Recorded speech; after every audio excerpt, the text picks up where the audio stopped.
Welcome back to Elder Side, a weird fiction podcast by Clay Temple Media. I'm Brandon Buddha.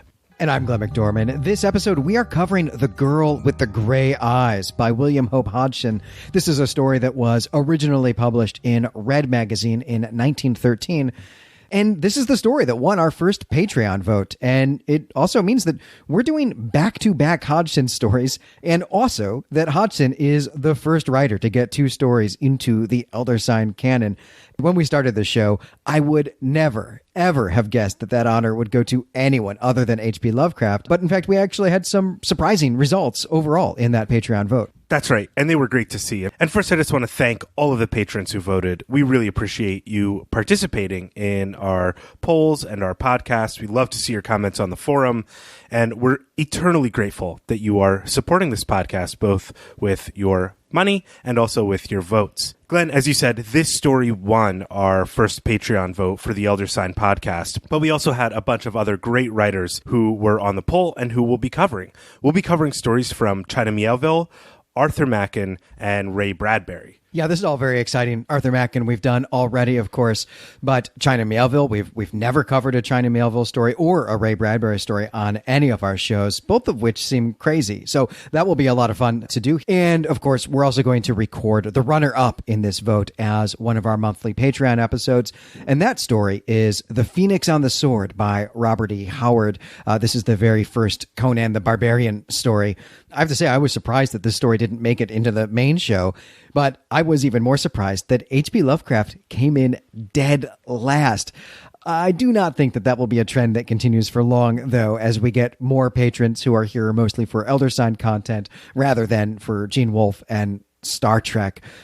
So let's get into this short story. It is one that is, I think, going to defy our expectations, and that defiance of expectations is going to supply the bulk of my commentary and really our single discussion question at the end of the recap. So, Brandon, take us away. Yeah, you're not wrong about this story defying the expectations of maybe the whole premise of our podcast.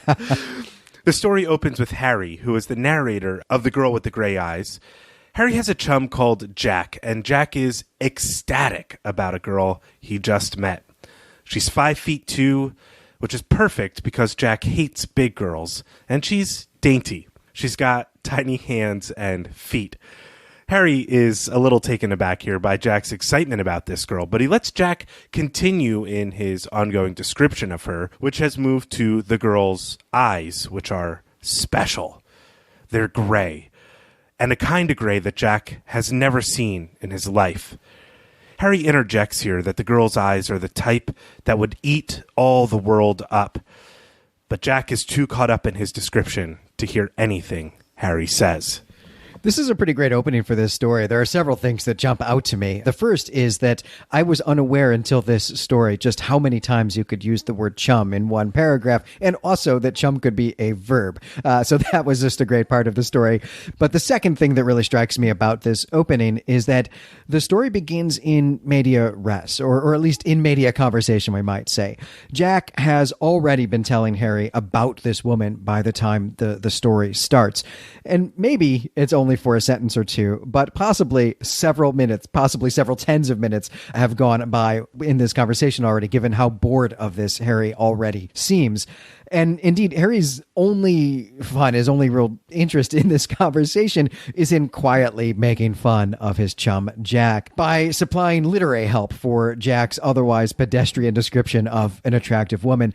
Harry gives Jack an adjective when he's at a loss for words, and then when Jack says simply that her eyes are gray, this is when Harry says, eat all the world up, as you said, Brandon. But this is not just a random comment or even a weird sounding comment, though. Harry's actually quoting from a popular poem here. He's quietly having his own fun because Jack is boring him, so he's just quoting poetry that this conversation reminds him of. And the poem he's quoting is a folk poem. It's a sort of folk song, really, from 19th century England. It's probably actually a little bit older than that, but those are the sort of first published versions that we have. And there are, in fact, a number of versions of that poem, which, is typically the case with folk literature, but most of them go something like this. Blue-eyed beauty, do your mother's duty. Gray-eyed, greedy gut, eat all the world up. So it's a rhyme about the personality characteristics that are associated with women's eye color. Clearly, here it just means that women with gray eyes are gluttonous. I'm not sure what the study is that shows that, but hey, in the 19th century there was a poem about it. But since we are reading a William Hope Hodgson story, it seems right now that the narrator is making a wry joke that is actually setting up the horror of the story. This woman has a very weird shade of eye color.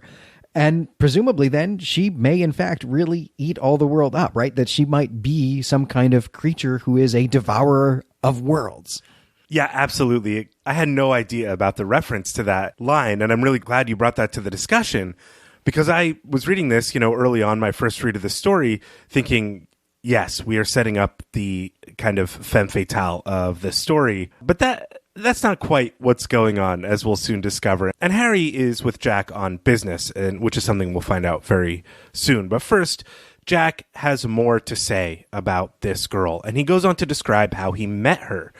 It was in Bendigo, 6 months back. They were introduced to some sort of party, and Jack hung on to her hand a little too long, and he hasn't seen her since that awkward moment until today. The girl is in Melbourne, and she's staying at the same hotel as Jack and Harry. This is a nice, quiet way of letting us know that this story takes place in Australia. So it seems that we're going to be drawing on a location that would be exotic to readers in London in the Edwardian age. This is a real staple of the genre, of course. And on top of this, it isn't just that Jack held onto this woman's hand for an inappropriate amount of time, like an embarrassing amount of time. It's that he forgot he was even holding her hand. And the way this is presented has a real eerie feeling about it, like there's some kind of hypnosis or mesmerism that's going on here. Yeah, that's absolutely right. And Harry here breaks the reader's spell over Jack's description of the girl to tell us how he and Jack came to be in Australia. At 18 years of age, Harry went to work for his father, who was the country solicitor. Jack, his chum, and, Glenn, I'm really glad you pointed out how many times we're going to get chum in this story. It's not just the first paragraph. It is all over this story. It's crazy. Yeah, we're keeping it at about 5% of the usage that Hodgson gives it here. It was like a hard limit we gave ourselves. Yeah. Well, Jack had no prospects after school, and so he tried his luck in the colonies. No one had heard from Jack for 6 years, but Jack's uncle died, leaving his entire estate to his nephew, Jack. Harry volunteers to take a trip to Australia to track Jack down. It takes Harry a few months to find Jack in the back blocks of Australia, but eventually Harry finds Jack and they make their way to Melbourne in order to catch a boat home. But Jack is obsessed with this girl, and his madness over her is preventing Harry from getting his work done. Here's some interesting backstory here. Harry and Jack are both members of the English upper middle class, but Jack's immediate family seems to have run out of money. His father or something like that has squandered the family fortune, and so Jack has gone off to make a new one.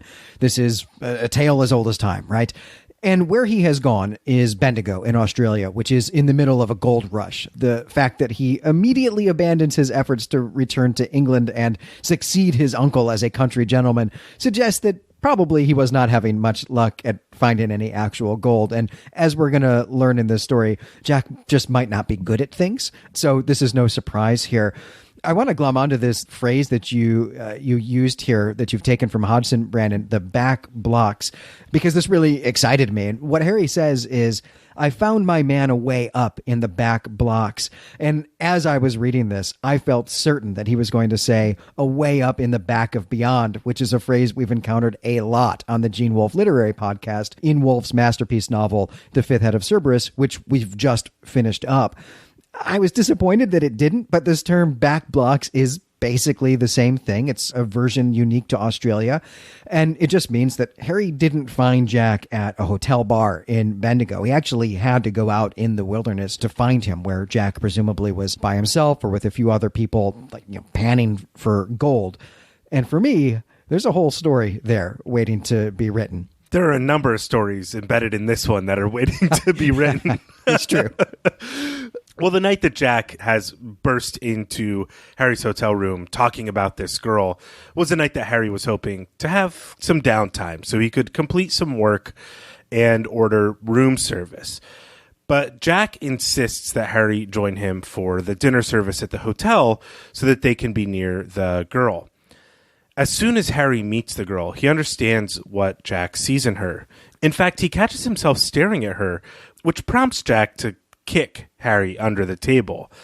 So the two men get up and leave the table, and Jack asks Harry how he's supposed to get to know the girl with the gray eyes. Jack doesn't feel like this girl even recognizes him, much less his existence, even though he's been sitting across from her at the table this whole night. Plus, neither one of them knows anybody who could make a formal introduction between Jack and the girl, and Jack is certain that the girl doesn't want any new friends, especially as she was accompanied to dinner by a handsome, tall, blonde man whose hair is also red, as we'll find out later, too.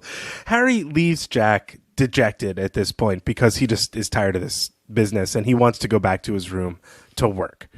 Yeah, there's a real introvert-extrovert dynamic to their friendship here, I think.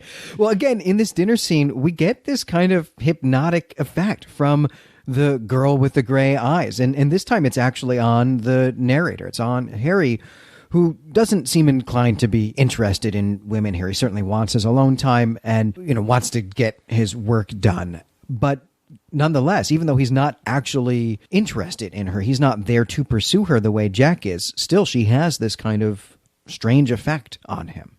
That night, after Harry has dozed off, he's awakened by a hand that is shaking him. Jack, and here we learn that Jack is a nickname for John, has come up with a plan to get to know the girl. Harry, who knows something of Jack's schemes, tells Jack that he has no business waking him up at midnight to tell him of some half-cocked plan to win the girl with the gray eyes over. And so Harry just goes back to sleep, and he's in a bit of a rage here. Yeah, Harry's annoyed at being woken up because after dinner, he's been working all night before going to bed.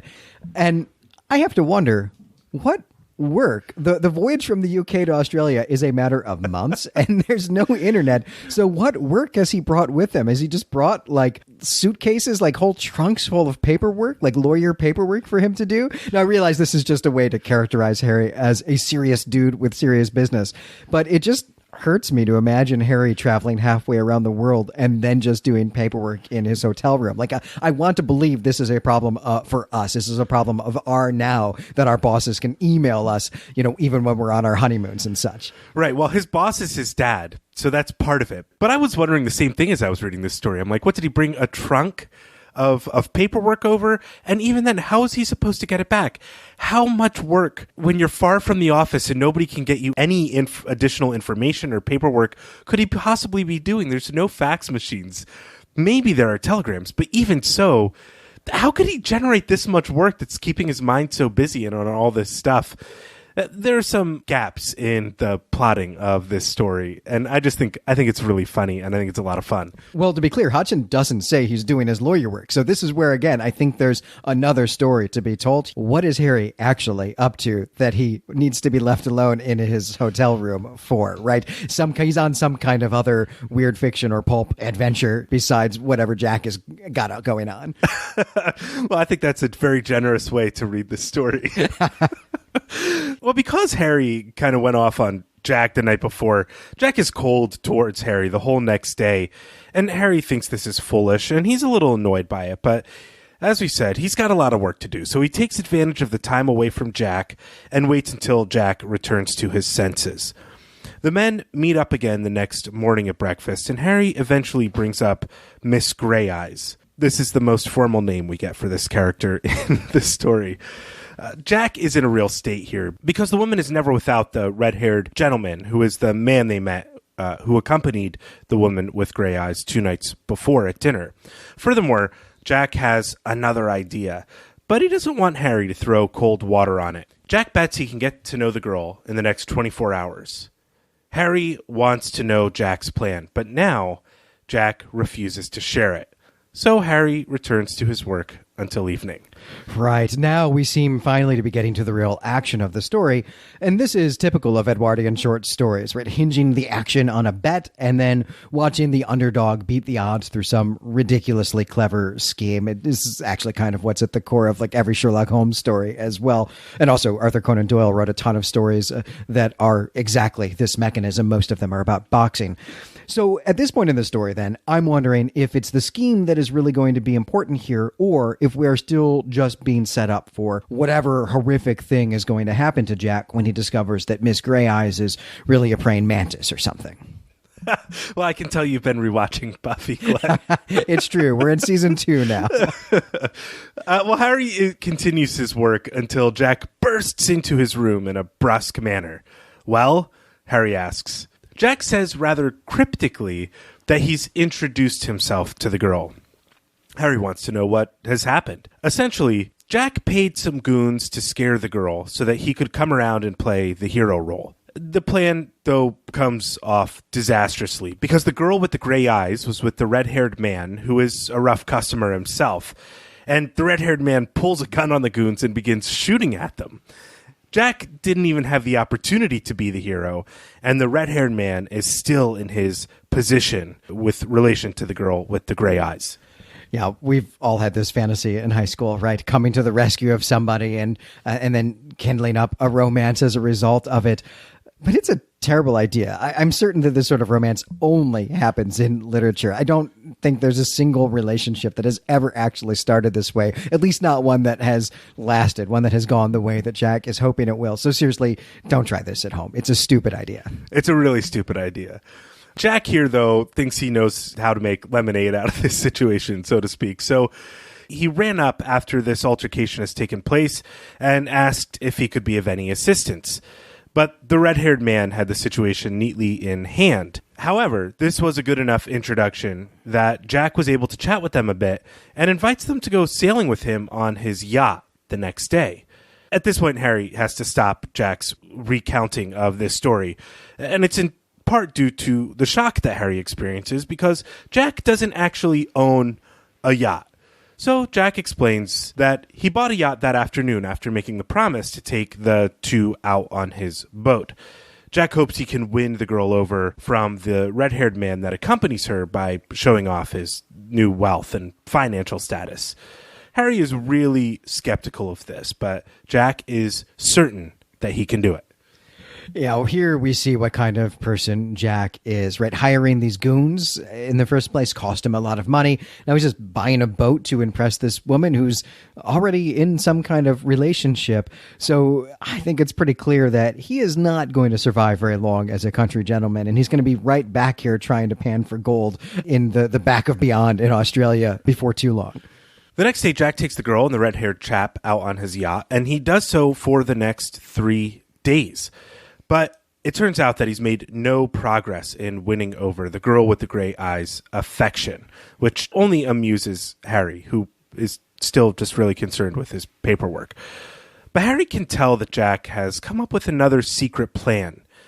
And he's proven right when Jack, the gray-eyed girl, and the red-haired man all show up to Harry's hotel room dripping with seawater, and each of them are miserable. They're unhappy. Jack changes, and I guess the red-haired man and gray-eyed girl leave off scene here and tells Harry what has happened.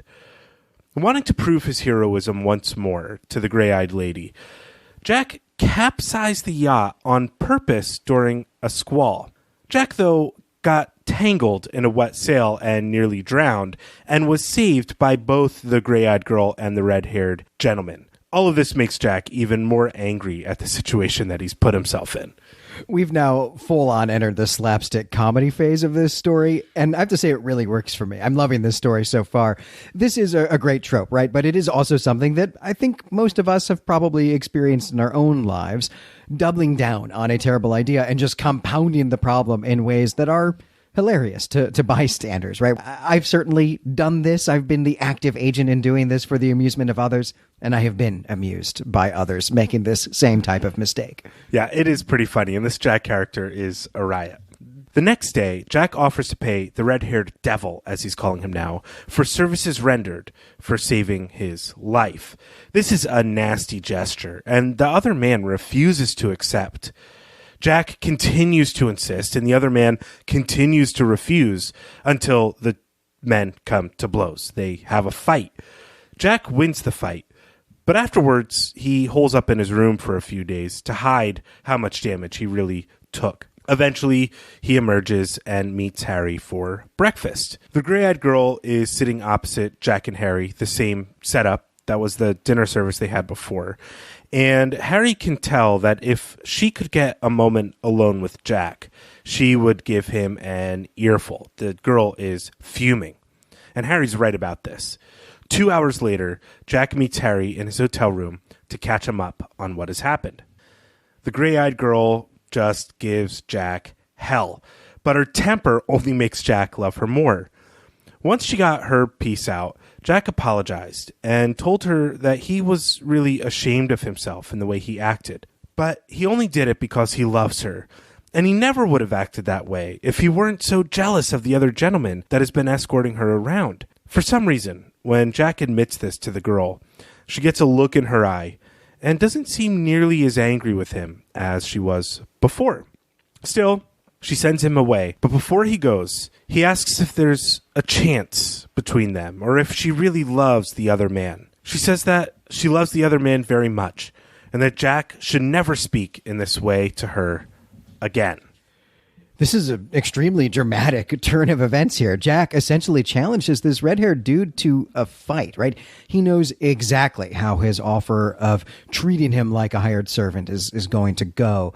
But even though Jack wins the fight, it just doesn't get him anywhere. And at this point, I'm not even sure if we're supposed to be rooting for him, like we as an audience here. But also at this point, realizing that there are only a few paragraphs left in this story, I'm also wondering when Miss Grey Eyes is going to eat somebody or something. And there will be more on that in the discussion. Well, I will ruin the surprise now. Miss Grey Eyes does not eat anybody or bring anyone to harm. Jack decides to continue to delay his and Harry's departure back to London for weeks and weeks because he just can't imagine losing the girl. And while the girl keeps Jack at a distance for a little while, eventually she warms to him. One day, after about 6 weeks, Jack bursts into Harry's room again. He's won. He plans on marrying the girl. And Harry here asks, what about the other man? Jack sits down and says with great solemnity, he's her brother. The red-haired man didn't want to say anything about that after the fight, and it only came out by accident this very day. Jack was so elated by this news that he tackles the gray-eyed girl right off, and she caves in and promises to never play a trick like that again.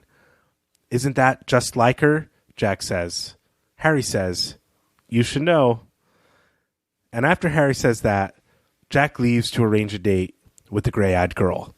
And here the story ends. Right. He means to set a date for the wedding, which I think is going to actually be this very week, as he says. So, yeah, that's the end of the story. Nobody gets devoured by anybody else. There's no actual hypnotism going on here. On top of that, we don't even get the actual romance of what turns out to be an actual rom-com. So it is certainly a story that defied my expectations. And that's a good transition into our discussion, where I think there's really only one question, which is this. What are the narrative elements that this rom-com shares with a proper Edwardian weird fiction tale, right? If you were a contemporary reader, Brandon, and didn't know what magazine this was in, would you know right off that this wasn't going to end with the whole world being devoured, right? What are the tricks that Hodgson is using here that are common to both of these genres? That's a fantastic question, and I think you've done a really good job during your commentary of the recap to point out a lot of elements in this story that are shared with the weird fiction genre. Here are the ones that really stood out to me as I was reading this story, pseudo-expecting a weird fiction tale. You have a man searching in an exotic location for a friend he lost track of 6 years ago. You have him doing that because of a mysterious recent inheritance that he must pass on to this person. There is all of the elements of the girl with the gray eyes, who seems to have some sort of special powers, and the line of her eating the world up is cueing me into the sense that she's got some sort of special ability, or she's a witch or hypnotist or something like that. And you have the narrator, who is apart from the main action of the story, giving us the elements of the plot while kind of hiding his own role in it, though indicating that he too is impacted by what is going on in the plot. Plus you have all these crazy intrusions and people bursting in with news. Jack is acting mad. We don't know Jack before this story, but he's certainly acting out of sorts and a little crazed. So all of that are elements I would think to find in a weird fiction tale. And as you also pointed out, during the recap, there are many moments in this story where I was like, well, there's the story I have to write. That's the weird fiction story. There's this element that can be blown up and told a different way. And it's surprising that this is really just a romantic comedy. It is what the back of this edition that we read it out of calls women's fiction. Right, the whole setup of this, the lawyer having to go deliver some papers and get signatures and so on. I mean, this is the exact plot of hundreds of these types of stories.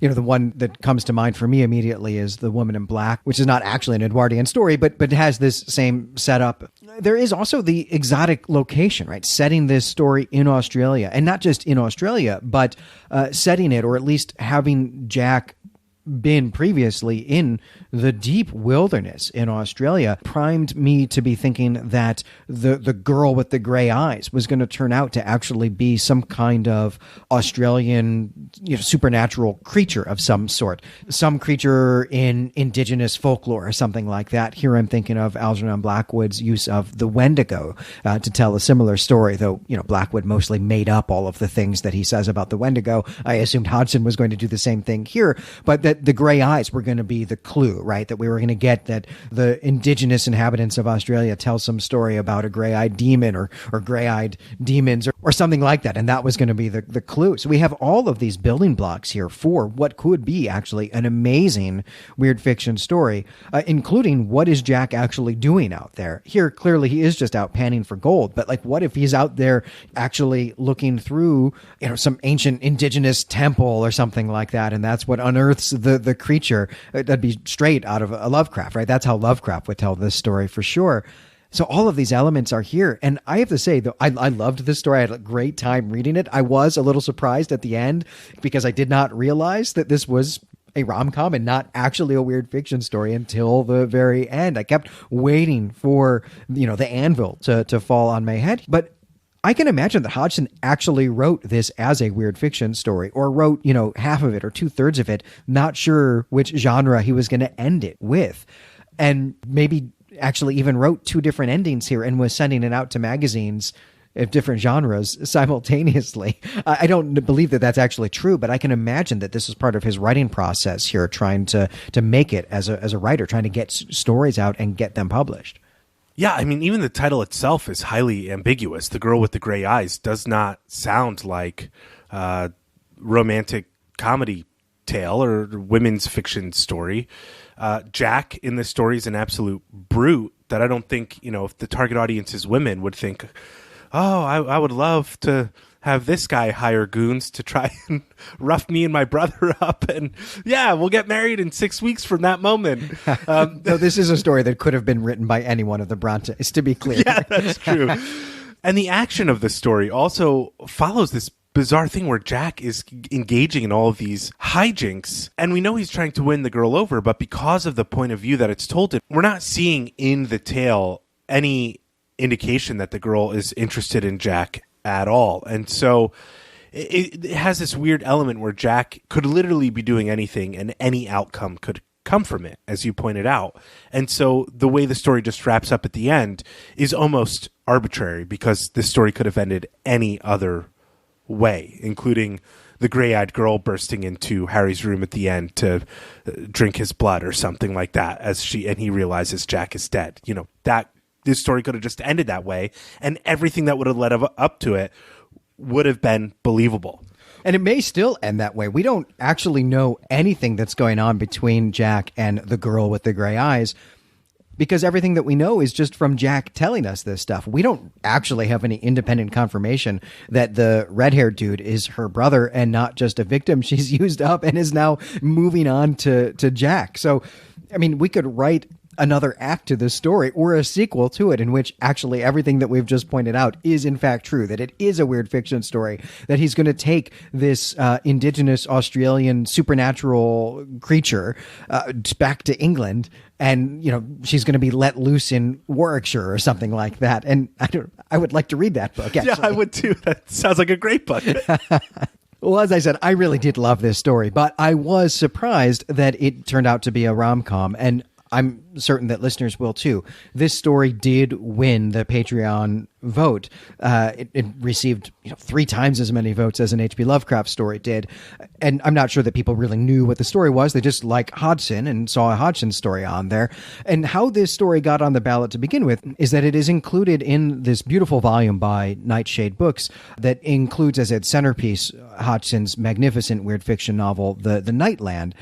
And it is not really made clear in the table of contents necessarily that the section of short stories that are also included in this book are actually all these romances. If you've read the introduction, that's clear, but I didn't do that. I knew that I had read The Nightland. That's why I had this book to begin with, and said, I never read any of these short stories. Let's put one of those on the ballot because it would be great to read them. But I'm not disappointed that this actually turned out not to be a weird fiction story. When we started this project, one of the things that we talked about was that most of the writers we're going to read aren't exclusively weird fiction writers, that they write in other genres, and something we'd be interested in doing would be checking out their work in non-weird fiction genres. Now, we also meant to start that process several years into the podcast, not 15 episodes in as we are now, but checking out someone who writes both weird fiction and romance fiction in particular was on my sort of to-do list. I was thinking of Robert W. Chambers, who really only has the one significant volume of weird fiction, The King in Yellow, which we have started, but really made a living as a romance writer. Well, we've taken care of that here with Hodgson, and I'm glad to have read this story. Me too. It's a lot of fun. And this is the kind of stuff that as a kind of amateur writer and aspiring writer really gets my imagination going. When you read a story that falls so short of your expectations, not because it's a bad story, but because you thought it was a perilous romance instead of what we'd call today a romantic comedy. And that story shares so many elements with the weird fiction genre and other genres of literature. It kind of primes the imagination engine, so to speak, to get you to think about, well, how can you make this story something different? How can you take this and make it something new? And it's a great exercise to take those ideas and turn it into fiction, whether it's publishable or not, because it just gets you to reinforce what you know about the genre. It gets you to put your talents on display. So one thing I'd like to encourage our listeners to do is if they can turn this into a different short story in a different genre, we would love to read it. You could share it with us on the forum or email us individually. That's something we love to do. And sometimes we find stories that are better writing prompts than stories. And often they're early Lovecraft stories. But this one works as well as a better writing prompt for a different genre than the story is for the genre we expected it to be written in. By my count, there are at least 4 writing prompts that we have identified in this story. I would love to read any or all of them. So yes, please take us up on this. I think I'm going to take us up on this. I think there's some good story ideas here. And Hodgson is a real master of this, of laying these breadcrumbs as well. Fantastic story. I was happy to have read this. Absolutely. But I think on that note, it's time for us to go. So that's going to do it for this episode. I'm Brandon Buddha. And I'm Glenn McDormand. You can find us and our other creative projects at claytemplemedia.com. Head over to the Clay Temple forums and let us know what you thought of The Girl with the Gray Eyes. As I said, we'd love for you to take up some of our writing prompts. I think both Glenn and I will be doing that. Or let us know what you think about Hodgson and the way these writers in the 19th century were writing in multiple genres and trying to get published. There's a lot to talk about in this story that is not related to the story itself. So I'd love to hear from you on the forums. Next time, we'll be back with Reports of Certain Events in London by China Mieville, a very definitely actual weird fiction story, we promise. But until then, we greet you and say farewell.